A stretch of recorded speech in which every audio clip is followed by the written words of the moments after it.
The Green Hornet.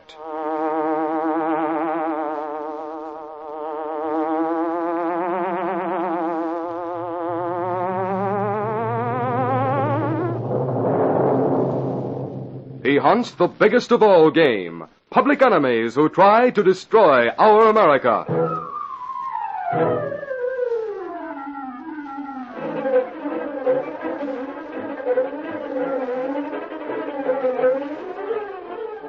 With his faithful valet Kato, Britt Reid, daring young publisher, matches wits with the Underworld, risking his life that criminals and racketeers within the law may feel its weight by the sting of the Green Hornet.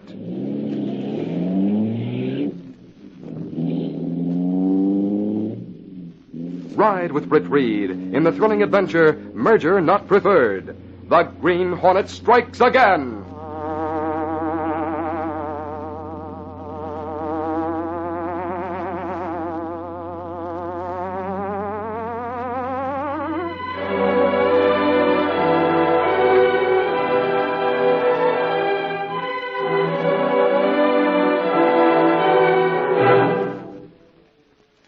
Marsden lingered in his office later than usual. His stenographers and secretary had left for the day. The middle-aged man looked fondly at pictures on his desk. A daughter in finishing school, 2 boys, one wearing the football gear of a leading university, the other the tracksuit of a fashionable prep school. Poor kids. Either way would be tough for them. He walked to the open window, looked out at the city traffic 14 floors below. But my way is better. He stepped to the radiator beneath the windowsill, closed his eyes, then leaned forward.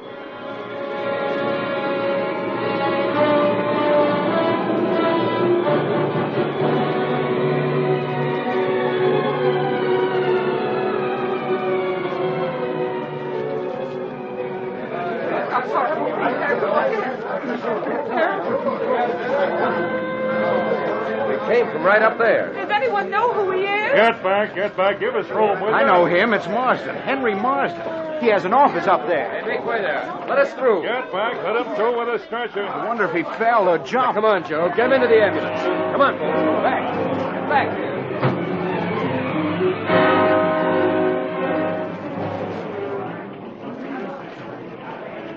Tell him to hold page 1 for a replay. Hey, Gunnigan. Got the file on Marsden. Well, go through it, Larry, and pick out the high spots. Call the morgue and tell them to hurry up with the Marsden obituary. What's your theory, Gunnigan? City editors don't deal in theories, Larry. We deal in facts. Yeah, but do you think Marsden fell out of his window or jumped? How do I know? Go talk to the boss. He's got more time to make wild guesses than I have. Does he know about this? I doubt it. News just came in 3 minutes ago. I'll go tell him. He knew Marsden.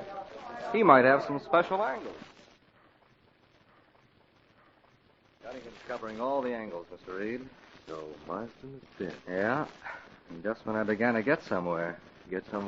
Another week, and I might have had evidence to show he was getting a cutback and a lot of contracts.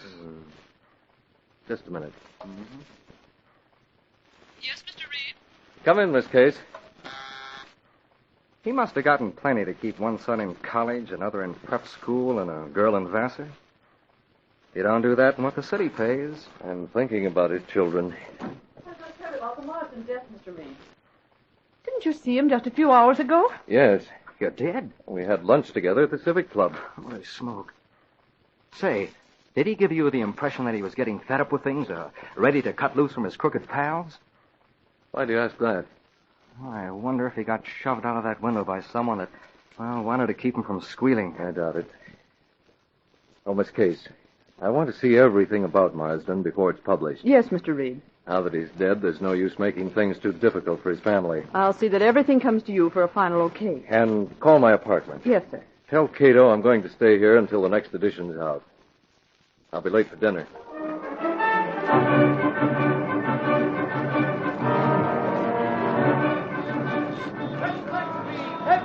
Read all about the Marsden death. Here you are, sir. Henry Marsden dies in fall from off at Windeye. Here you are, sir. Thank you. Read all about it. Central Extreme.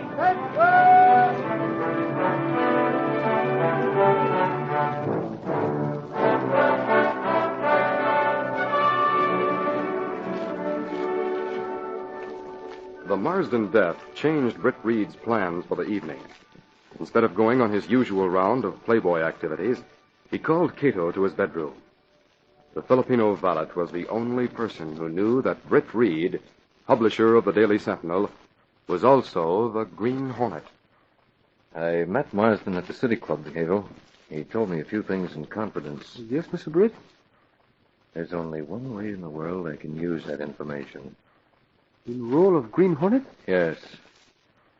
We're going out tonight to call on John Rollins. Stepping through a secret panel in the rear of a closet in the bedroom, Britt Reid and Kato went along a narrow passageway built within the walls of the apartment itself. This passage led to an adjoining building which fronted on a dark side street. Though supposedly abandoned, this building was the hiding place for the sleek, super-powered Black Beauty, streamlined car of the Green Hornet.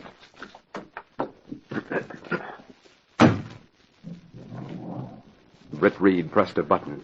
The great car roared into life. A section of the wall in front raised automatically, then closed as the gleaming Black Beauty sped into the darkness.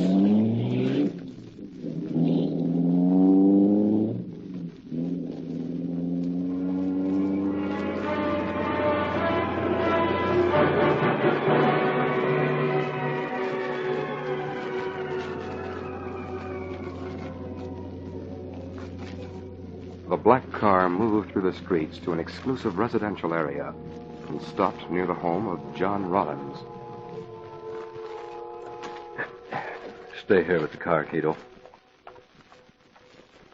The Green Hornet made his way to the rear of the house. Through a low casement window, he saw Rollins seated at a desk in his study, absorbed in the Daily Sentinel. The story about Henry Marsden. For opposition paper, this isn't bad. Rollins didn't hear the opening of the window behind his back. He started at a voice. Rollins. What? Turn slowly and keep your voice down. That mask. I don't want to use this weapon on you, so don't make a noise. Green Hornet. It's an informal call. I didn't care to meet your servants. What do you want? Let's talk about the John Rollins Company and the Wendell Corporation. What about my company? The Wendell Corporation made a proposition to your firm, an offer to merge. That offer has been impending for 90 days. Why are you stalling? Stalling? The Wendell offer expires this week. Wendell has cooled off. The offer will not be renewed. You know that, don't you, Rollins? What business is it of yours? Call me one of the small stockholders. Just one of the hundreds of little people who are hoping and praying you'll protect your investments by merging with Wendell. Every member of your board of directors hopes you'll accept Wendell's offer. But you haven't committed yourself, and you hold the majority of the stock. Isn't that right? Yes, but Why are you stalling? Now, look here, whoever you are. There's no legitimate reason for you to oppose the merger. Yet you've got to oppose it or face exposure as a crook. No. It's a case of being exposed or face the questions of your directors and stockholders. You, the Green Hornet, wanted for every crime in the book, call me a crook. Yes, and I'll tell you why.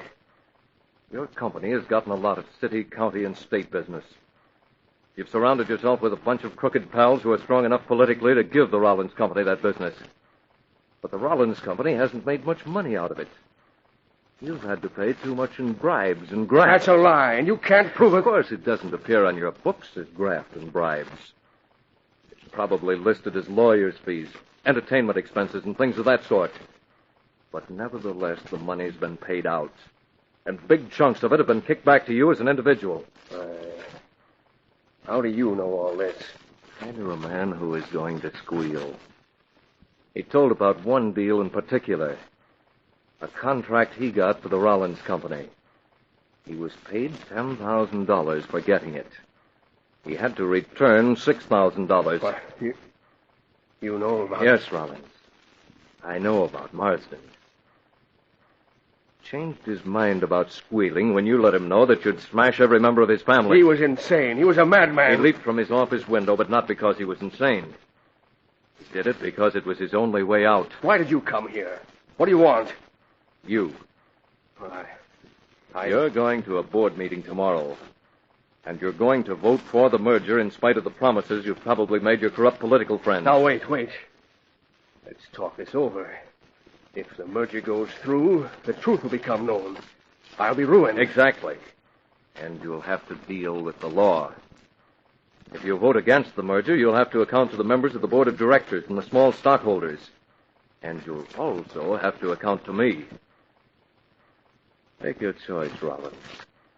After tomorrow's meeting, you're going to face either the law or the Green Hornet. Here's something to make you remember what I've said. What? There you are, Rollins. When you look at your desk, let that little green seal remind you that the Hornet was here, representing the small stockholders. You vote for that merger when your directors meet tomorrow, or I'll be back. Wait, let me talk to you. There's nothing more to say. Good night, Rollins.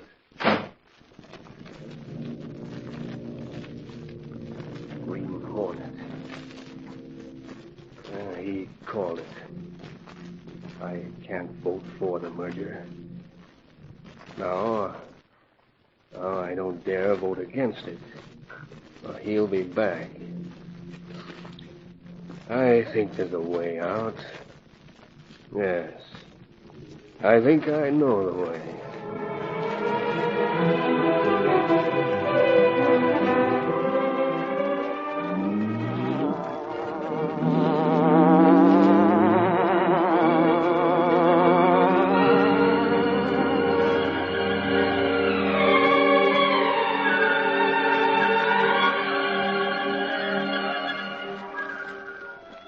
The directors' meeting of the John Rollins Company was scheduled for 3 o'clock.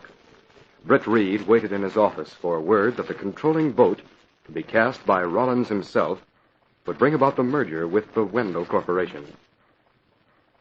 He became impatient. He paced the floor, then went to the outer office. This case, hasn't there been any word? Not a thing, Mr. Reid. Does Gunnigan know I'm waiting for news? Yes, he knows. Is Axford covering the meeting? No, he's on his usual assignment. Oh, police headquarters? Uh-huh. And Lowry's at the Rollins building. Hey, boss. Gunnigan, what's the word? Now, listen, boss. I tried to get the right answers before I reported to you. What do you mean? What about the Rollins meeting? There is no meeting. What? Rollins disappeared. What? Disappeared? Yes, and I checked as many angles as possible. He didn't appear at the meeting. The directors got worried, checked his office. Had he been there? No. Lowry shot over to his house and found his wife in a tailspin. Rollins was abducted last night. Last night? Abducted? That's what I said. Made off with, snatched. By whom? Oh, why? Well, don't ask me why. Lowry's on his way in now with the story. Did Mrs. Rollins notify the police? She didn't know what to do until Lowry got there. He'd tell her. He did. She ignored the threat and called the police. She's turned the ransom note over to them. What ransom note? The one that was left beside his bed.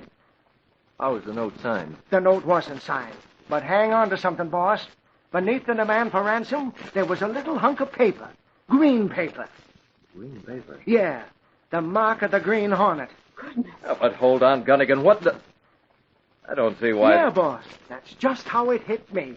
Do you suppose the Green Hornet wanted to block the merger? Why should he? I don't know. But the merger can't go through without Rollins. Or can it? No, of course it can't. The merger's a dead issue unless Rollins gets back before the end of the week. The Wendell Corporation might extend the time. Not a chance. They've gone cold on the merger. They're hoping Rollins won't go through with it. Well, then that's it. What's it, Miss Kate? Well, don't you see? Perhaps the Wendell Corporation abducted Rollins. What do you think of that idea, Mr. Reid? Not very much. The Wendell Corporation doesn't do business that way. It's a conservative, solid outfit. Hey, Don't slam the door, Michael! Oh, Reid, listen. It's the Hornet. The Green Hornet. He was in action last night. Huh. Hello, Gunnigan. Did you hear the news? Lowry called it in. Do you have anything to add, Axford? I was at cops' headquarters when Mrs. Rollins called up. I went to Rollins' place with Burke. Did you see the ransom note? That I did, Reid. And I saw the green mark of the Hornet. Now, we've got to be sure of our ground. There have been cases where people counterfeited the Green Hornet seal, so he'd be blamed for things. This wasn't no counterfeit, Reid. It was the real McCoy. We compared it to the ones that were on file at headquarters. Hey, what am I waiting for? This calls for banner in the next edition. I got to get going. Okay, see? Huh? Be a sweetheart. Call the composing room for me and tell them to hold page 1. Right. Hey, wait a minute, Gunnigan. If you know anything, Axford, give it to rewrite and make it fast. Right, wait for me. Oh, gosh, Mr. Reid. You'd better call the composing room, Miss Case, as Gunnigan said. I'll be in my office, and I don't want to be disturbed. Very well. Sally, connect me with the composing room right away. So the Green Hornet is blamed for Rollins' abduction. Yeah, he certainly used the sticker I left on his desk to good advantage.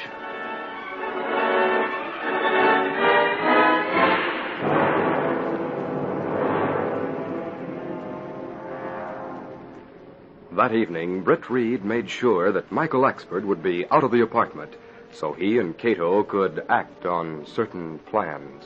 Axford will probably be tied up for most of the night, Kato. What, police headquarters? His friend Sergeant Burke has been assigned to the Rollins case. Axford's sticking close to Burke. Before I left the office, Axford told me that Burke will be at the Rollins home ready to set a trap for the Green Hornet tonight. Why do you think Rollins disappeared? By disappearing, there'll be no necessity for him to vote on the merger. Well, you think he'd disappear of his own accord? I'm sure of it. And blame Green Hornet? Yes. One more crime charged to the Green Hornet. Well, it was Rollins' idea. We're going to make him regret it. Where we go? I've got to get a message to Mrs. Rollins. Another message from Green Hornet? Yes. And this one won't be a fake.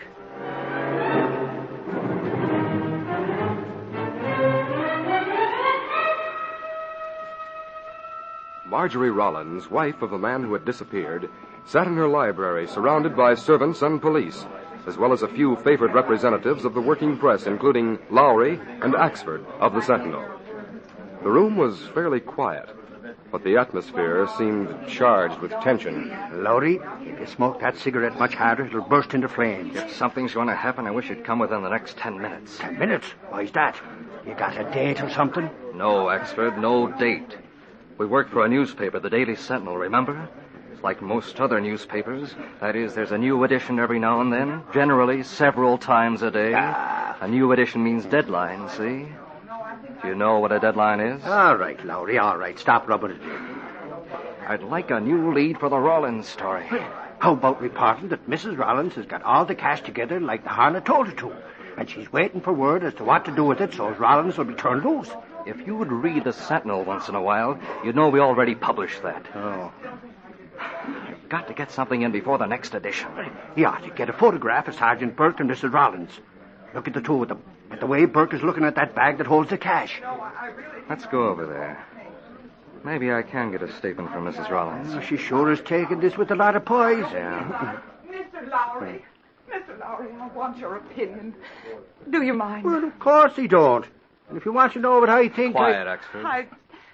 I was just telling Sergeant Burke here. I'm afraid I've been unwise. I say she done the right thing in notifying the cops about the message from the Hornet. Of course you did, Mrs. Rollins. The Hornet ordered me not to go to the police. Phooey! Who's the Hornet to be giving orders? Oh, golly, what have I said? He may change his plans. Perhaps he won't communicate with me again. Rather than risk capture, he might kill my husband. As a law-abiding citizen, Mrs. Rollins, you had to do what you did. Axford is right. It was brave of you, by golly, wasn't it, Burke? Sure thing. It gave us the chance to plan a trap. Burke, did you say a trap? Yeah. Just wait till the Hornet sends instructions for delivering the money. We're all set. We'll nail him for keeps. If more people would cooperate like Mrs. Rollins has done, we'd soon wipe out crooks like the Green Hornet. Hey, did you hear that? What's going on? That car! It was like the Green Hornet. Out of me way! Axford, stop shoving me. Who do you think you are? Open the door, Burke. Stop thieving and open the door. Dear, what is going on out there? Who are all those men? Cops, our men from headquarters. They were watching the house. Those cars. Police cars. We had them here, ready and waiting. Hey, Moran, Doyle, what's going on? Bring it here. What is it? Was it the Hornet we heard? With so many police around, the Hornet would never come here. Burke, I think we got what we were waiting for. I'll get out. I gotta call the Sentinel. Listen, here's what happened. We were watching like you told us to, Burke. Go on. A car came along, slow and quiet. We didn't think anything of it. When it was in front of the house, this stick was tossed out, right at my feet. Then what? Then that car took off like a rocket, only not up. It shot down the street like a... Like the Green Hornet. Yeah, that's it. Oh, no. Give me that stick. There's a note tied to it. Let's see what the note says. I'll help with that string. Expert, get your hands away. I'm only trying to help. Turn on the porch light so we can see. I'll get it. Hornet wouldn't come here. So many police. Burke, what's the note say? Isn't it addressed to Mrs. Rollins? Yeah, it Don't is. give me it. Hey. Here, Mrs. Rollins. Message is for you. Oh, but Open it up, ma'am. Let's hear what it says. I can't believe it. I never thought... What's the matter, Mrs. Rollins? Didn't you expect to hear from the Hornet? What's it say?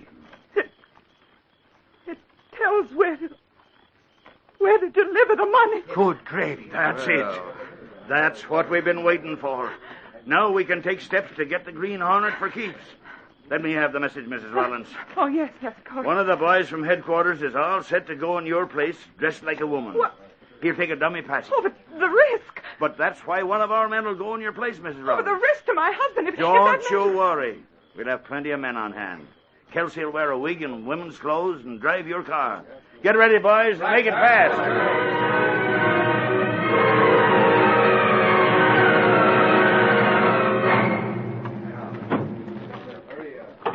Here's the handbag, Kelsey. Handle it just like it was full of money. Okay, Burke.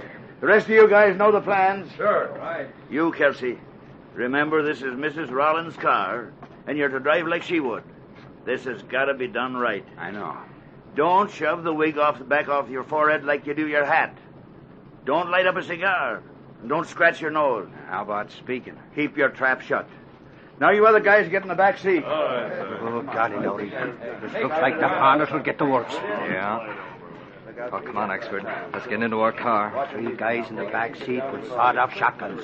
Suckering snakes to riot guns and blow him to smithereens if he don't surrender. That's it. Now keep down on the floor out of sight. Move over and give me a little room, will you? Get your big feet over. Get those guns out of sight. Kelsey, don't look back at these boys. I know. Now get going. The rest of us will trail along at a distance. Pile on the other cars, boys.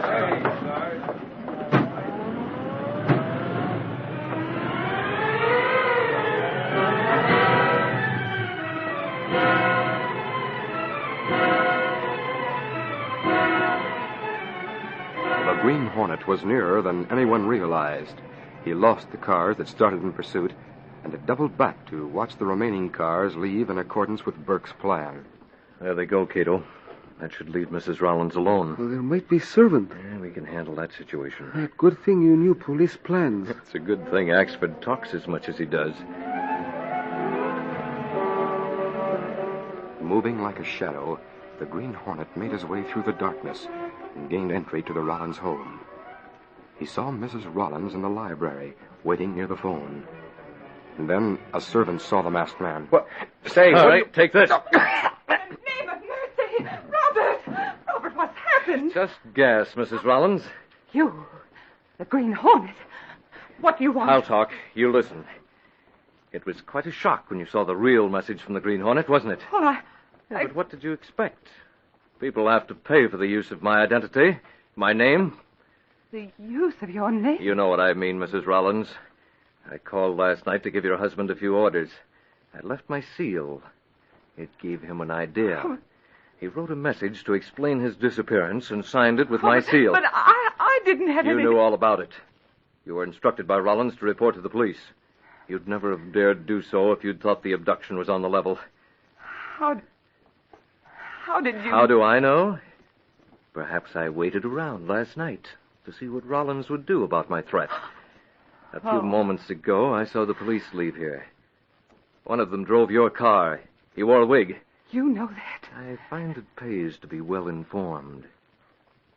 Did the police take the cash with them? Well, Did they? Or did they take a dummy package? The police took Don't lie. a dummy package. Where's the cash you drew from the bank? Oh, please. Where is it? It's right here. I have it here. Fine. It's about time Rollins contributed to a few worthy causes. I'll take charge of the money. No, you won't. Oh, John. Oh, thank goodness. Well, John Rollins himself. Exactly. Keep your hands above the shoulders. So you never left home. Lots of hiding places in a house this size, aren't there? Marjorie, get your .32 from the desk. We'll shoot him with that. Murder. Huh, Rollins? My wife will get a nice reward for you, mister. The reward will be paid for you, dead or alive. Oh, John. John, you can't kill a man like that. We can't let him talk to the police. I'll get that gun, quickly. Yes, John. Right away, I'll get... What's the matter? John, another mass figure behind you. What? Get him! You... Good work. Now I'll use the gas. Oh, no. Sorry. Come on. Yes, sir. Now it's our move.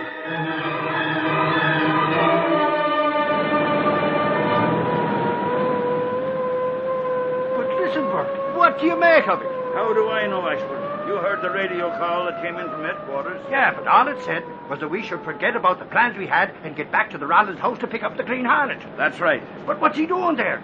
How do you know the cash was there? Don't ask me. It wasn't until the last minute that she decided to send out a dummy package. We'll soon know what's what.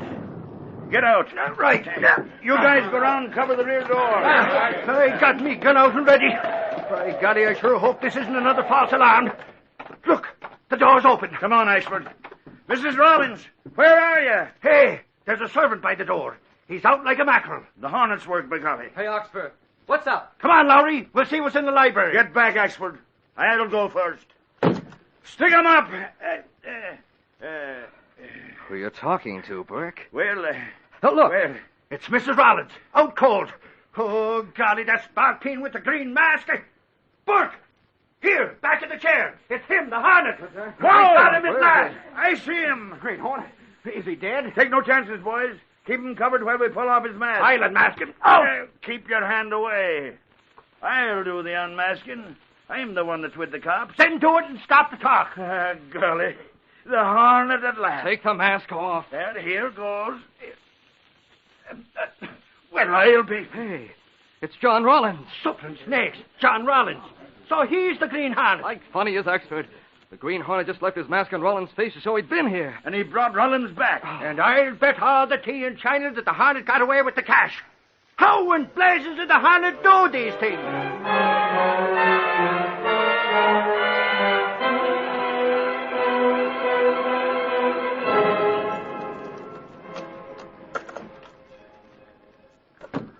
Oh, Mr. Britt, you home for dinner early. I was tired, Kato. Last night was rather trying, and today was a busy day. There was a lot of news after John Rollins' return last night.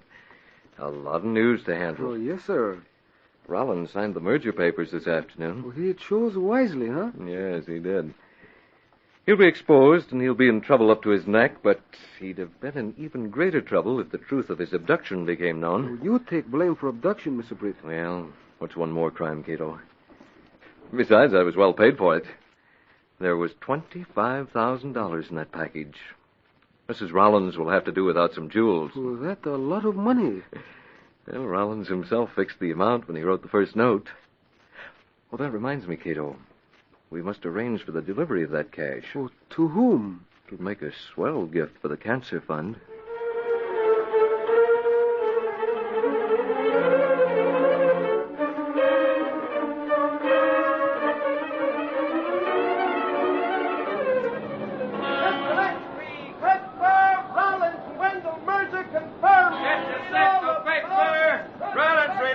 Time to vote on merger. Green Hornet. Read all about it. Read all about it. Green Hornet still at large. Sentinel X3. Pittsburgh.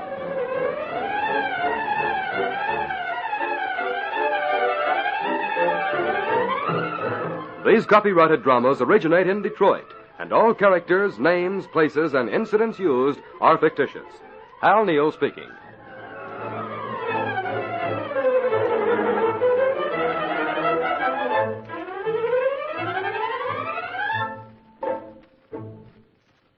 Now, here's a special program note. If you're after some real sparkling entertainment, tomorrow night tune in The Bing Crosby Show when he presents as his guest that international favorite, Maurice Chevalier. It's The Bing Crosby Show tomorrow night. This is ABC, the American Broadcasting Company.